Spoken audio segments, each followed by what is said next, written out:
ज्यांचा जन्म 1953 ते 1970 साली झाला, खास त्या सोनेरी पिढीसाठी.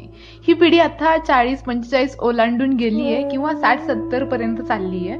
ह्या आपल्या पिढीचं सगळ्यात मोठं यश म्हणजे या पिढीनं खूप मोठा बदल पाहिला आणि पचवला. आणि या पिढीची एक सगळ्यात मोठी अडचण म्हणजे ही पिढी कायम उंबरठ्यावरती राहिली. 1, 2, 5, 10, 20 पैसे बघितलेली ही पिढी खरंच धाडसी होती. शाई, त्याच्यानंतर बोरू, पेन्सिल, पेन पासून सुरुवात करून ही पिढी आता स्मार्टफोन, लॅपटॉप, पीसी उतारवयात सराईतपणे हाताळत आहे.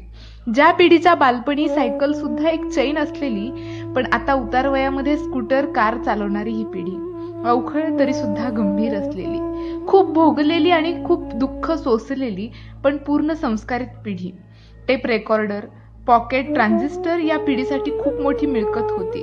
मार्कशीट आणि टीव्हीच्या येण्याने यांच्या बालपणाचा बळी कधीच घेतला नाही. सायकलचे टायर आणि इतर निरुपयोगी गोष्टी घेऊन लहानपणी गाडी गाडी खेळणं यात त्यांना कधीच कोणताच कमीपणा वाटला नाही.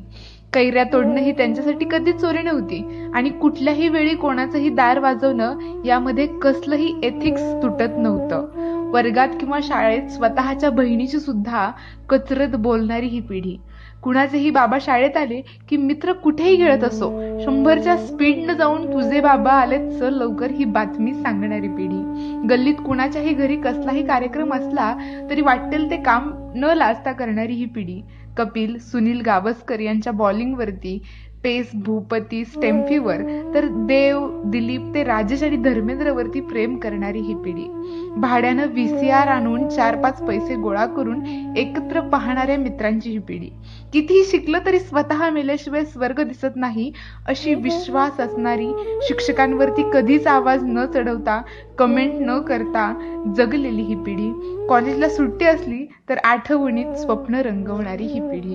पुन्हा डोळे झाकूयात का? 10, 20, 30, 40 लपायचं असेल तर लपा, मी आलोय अशी म्हणणारी ही पिढी. पुन्हा जुना आठवणीचा सुवर्ण काळ आठवतो, गेले ते दिवस, राहिल्या त्या आठवणी. धन्य ते जीवन जे खरं तर तुम्ही सगळे जगलाय आणि तुमच्या या सोनेरी पिढीला आमच्या आत्ताच्या पिढीचा मानाचा मुजरा.